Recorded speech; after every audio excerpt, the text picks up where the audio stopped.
guys, this is the Tap Studio with the Fitness on Tap podcast, where laziness is low, tenacity is king, and pursuing excellence has filled the hearts of former couch potatoes. Today I will be joined with Stacey, and we will be discussing what the whiteboard is, why it's a good thing, why it has changed and transformed my life for the better, and why it's such a great tool and asset for gyms and for people at home in their own workout facilities, and why you should be using and allowing yourself to get all the benefits from the whiteboard and your scores. So look forward to those things in today's podcast, guys. We are here to love others first, above ourselves. We find joy in honing and sharpening ourselves in all aspects of life. Our nutrition, fitness, mindset, and habits. In order to show with actions, not just words, our utmost respect, love, and devotion. We are the blade, the tool used to help others without fail.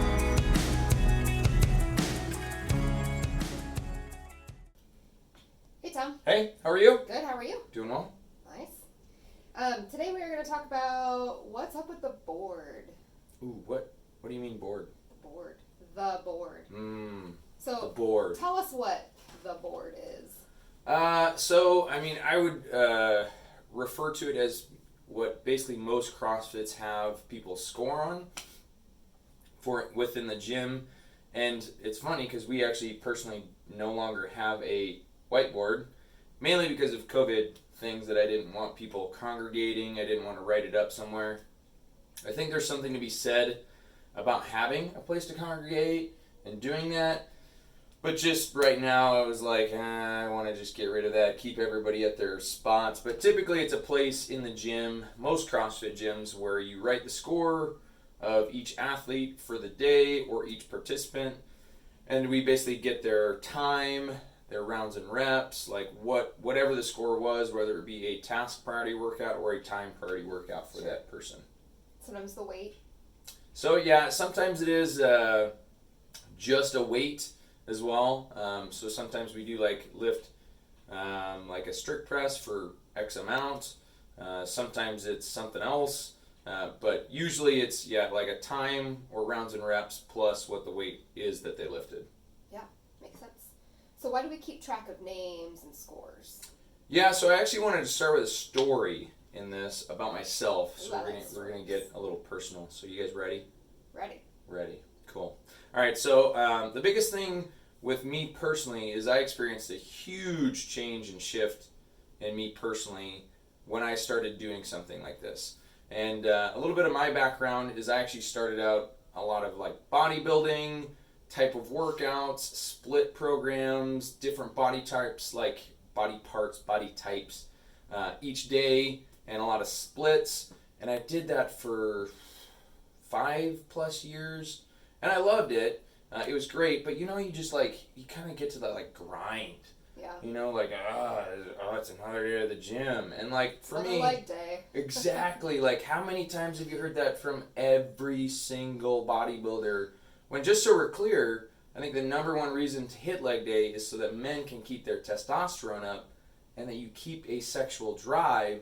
Because if you lose this and this, the biggest muscles in your body, you won't keep those things. I literally was talking to one of my buddies a few weeks ago, and he's like, yeah, I'm on testosterone now. And he's like, I just, couldn't, and he's like, yeah, so I'm on it right now, and it's been great. And I'm like, I know it's because he only does legs 1 day a week because he's a bodybuilder. Sure. And let's be clear, you should be doing legs every freaking day of the week. Yep. That way, there is no leg day. But anyways, going back to my story, and digressing again. But, so I did that for a while, and then I also went into powerlifting. And you just experience so much the grind and the boring. And it wasn't until I started keeping score and keeping track of every workout, and then also having benchmarks. And I'm talking about hundreds of benchmarks to be able to test. And a bunch and a slew of different stuff. It wasn't until I shifted to that and starting to do a little bit of kind of the CrossFit model, but I didn't like CrossFit. Sure. I literally hated CrossFit and everything it stood for. Okay, and that should speak volumes because I do a Look lot at of you now. I do a lot of CrossFit now. And I've done CrossFit competitions. But what I'm getting at is I rarely experience that. Yeah, I'm a father, a gym owner, and like a lot of stuff gets in the way. But I rarely am like, I don't want to work out today, at all. Yeah. You know, and I think that keeping score helps a person stay competitive with themselves and want to maintain, and keeps you keeping track and score. But just so we're clear, my main goal is to maintain now. And rarely do I still just maintain. I still actually am gaining a lot in different areas. But can you speak to your own history? Because you I don't know what you did when you were first starting as far as that stuff. Gosh, I think I've been athletic since I was 3. I did gymnastics for 10 years, and then once my knees and wrists started giving out on me, Which was about when? like 13, Okay. I switched from that to swimming, and then swam, and then when I got to college, I decided not to swim competitively in college because it took up so much time and dedication. I was like, I need a job instead of Yeah. instead of I did swimming. that very early, at like 13. Anyways. Yeah. And that wasn't like my first job, but like I'm in college and I have my own apartment, and you know, like I needed a job, so I decided not to swim for college and work and just study instead. But anyway, but I did continue. I took like weightlifting in college. I took yoga in college. I did triathlons. That's when I started doing triathlons. Oh wow. Don't worry, your knees are jacked. Just kidding. It's all that gymnastics. Gymnastics and triathlon. Yeah. Wow. Probably that and then that. And Anyways. and then after that, then I, like 2012 was when I started doing, like functional fitness, CrossFit type stuff, and more Was that when we yoga. met? Yep. Okay. And yoga. So then I've Man, continued going to on kind a of do decade. it too. Holy moly. Oh, It's a long time, Stacey. it is. We're gonna need to have like an anniversary. Almost 40 That's awesome. So yeah, and I think, gosh, there was so much that shifted for me in that time of previous workout stuff to moving into CrossFit type workout. You know, I know we've talked about this personally, but like one of those was like the mental shift of, as a woman, like your body image and wanting to be skinny, but now it's like I don't really care so much about what the scale weight says. I care more about what the bar weight is. So that was awesome. But then I think being able to keep track of that on a scoreboard, and I keep like a weight log in my phone. Yeah. You know, and I don't keep track of everything, but more like PRs, Benchmarks, and PRs, and stuff like and that. logging every now and then. And I think that's the other thing that I'll speak to with that too, is that the people that I see that get the most results, the best results, and the quickest results take and keep track. Sure. Like, I'd say 90% of people that work out just go in and like, I'll just figure it out today. And, you know, every now and then it is me right now because, like, I had, like, literally 40 minutes to do my warm-up, stretches, and workout today.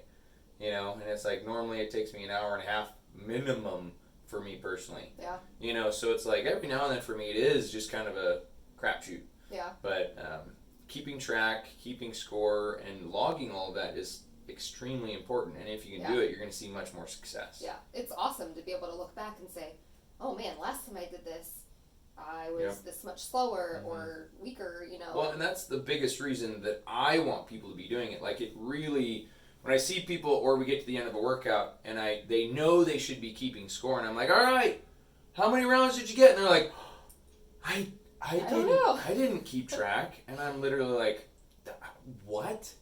Or like we do a benchmark workout, and they have no idea. And a benchmark workout is just something that we repeat for sure. Every now and then we'll repeat a random workout, but there are certain ones that it's like, there's a reason why we're testing this. There's a reason why you're doing this.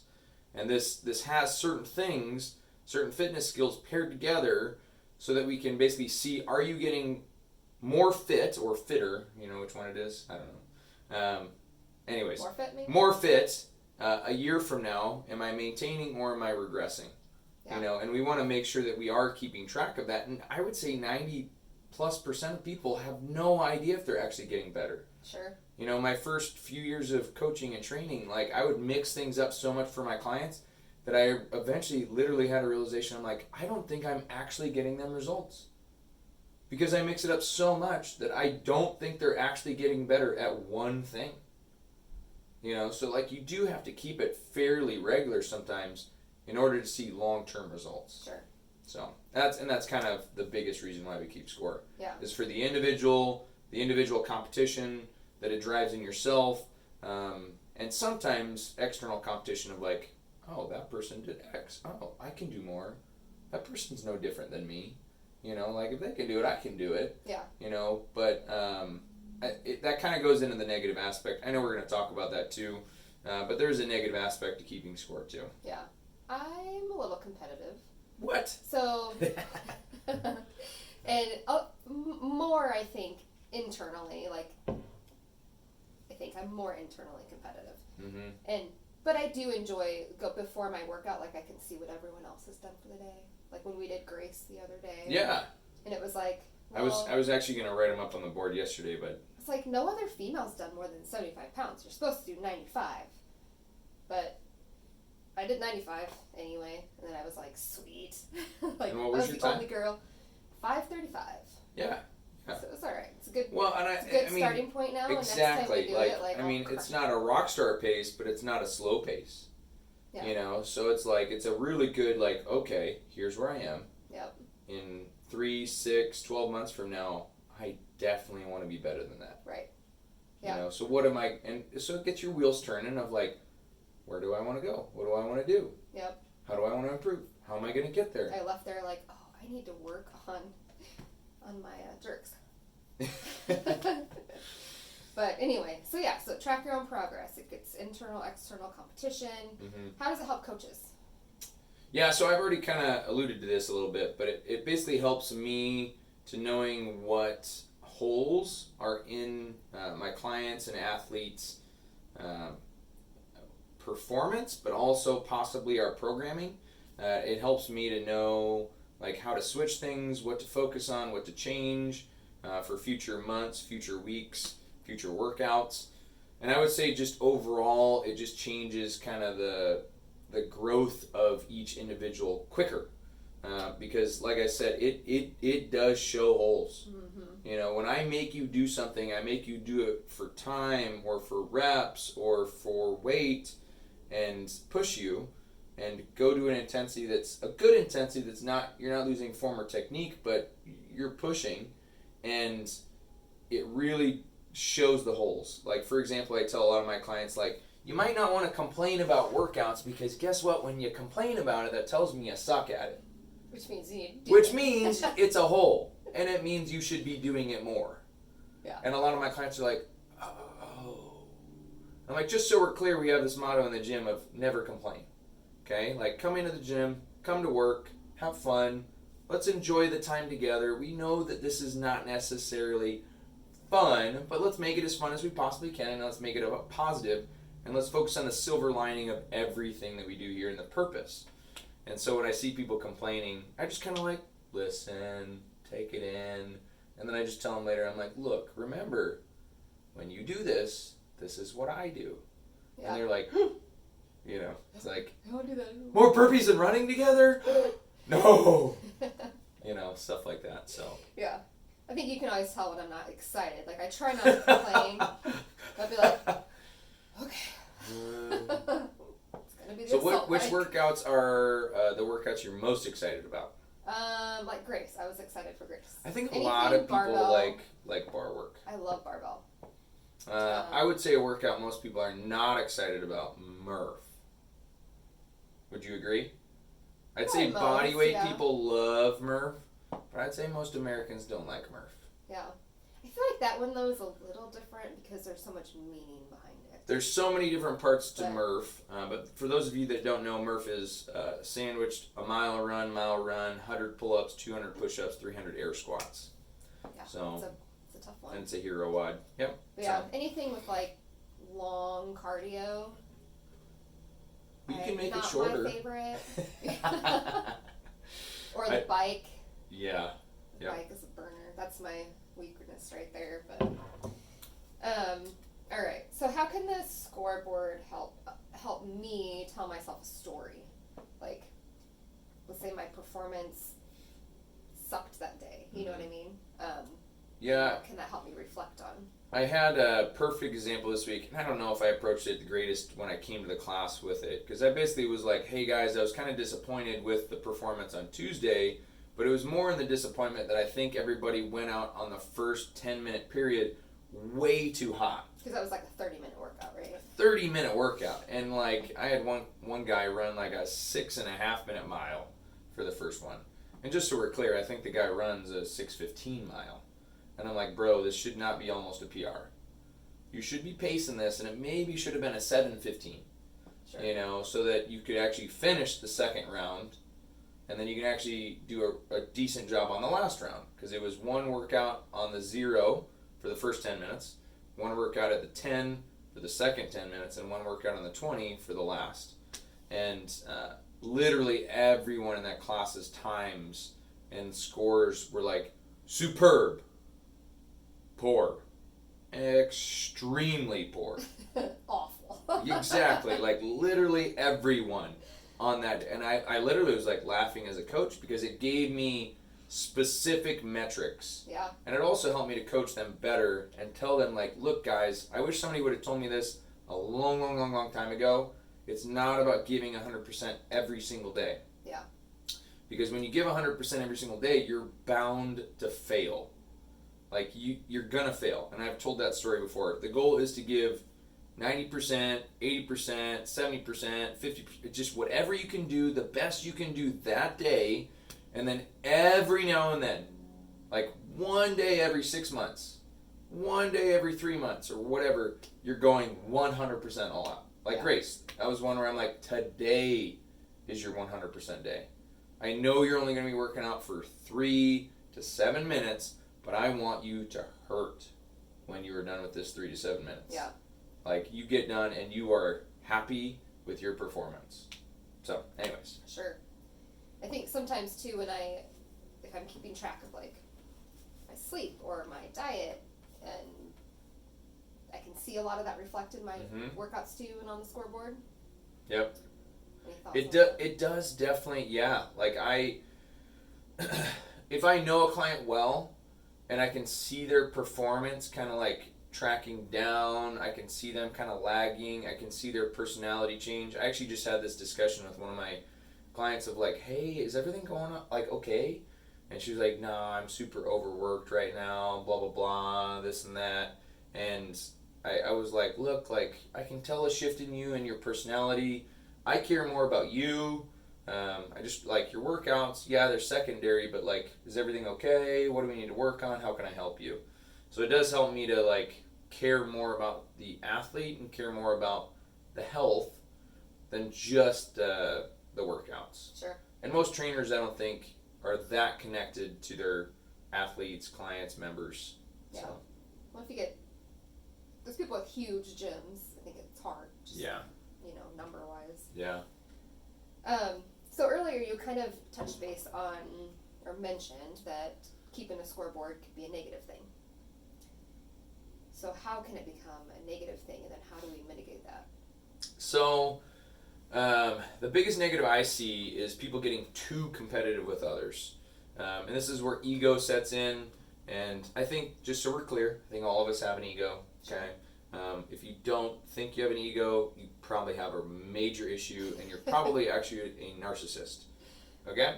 So, like, would you agree with that statement? Yeah. Yeah. I think that when Stacey already brought it, I can get very competitive sometimes. I can too. But I think the goal is to understand that, be self-reflective, and understand that. Because I do have one client that she's 74. She personally says that she's not very competitive, but I've seen her get too competitive, and this is a perfect example and story because she broke her wrist in one class one time, got too competitive and too much of an ego, and like gave somebody else like a box or something, I think, that was actually shorter that she should have been doing for her workout, and was like, I can do this extra 2 inches, no big deal. You know, I've been doing plenty of box jumps. She misses one of the box jumps in the workouts, falls backwards, breaks literally her wrist and snaps it in half. Ugh. and is out for like 6 months. So that is a perfect example of a negative of being too competitive. Yeah. Like coming in, like usually when it comes to a conditioning workout, and a person's like, hey, should I do 115 or should I do 95? And I'm like, just so we're clear, the goal is to do these workouts unbroken and like go. Like it's conditioning, it is not strength work. Every now and then in a long workout, it is more strength work. Rarely though. That's why typically I'm like, the goal would be to go a little bit lighter. Like if you're questioning it, you should not be doing it. You know, like if you have any fear, like that's why I ask when people do box jumps, are you afraid of jumping on this box? And if at all they're like, yeah, I'm like, okay, you should not jump on the box. There are real world ramifications if you jump on this box. Your skin on your shins is going to hate you if you don't get on this box. Yeah.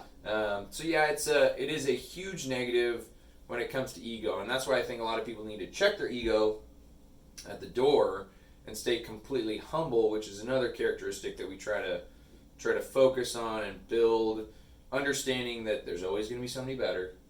And it's really not about comparing yourself to somebody else. It's about you getting better on a consistent basis and just doing the best that you can, because that is in your control. Yeah.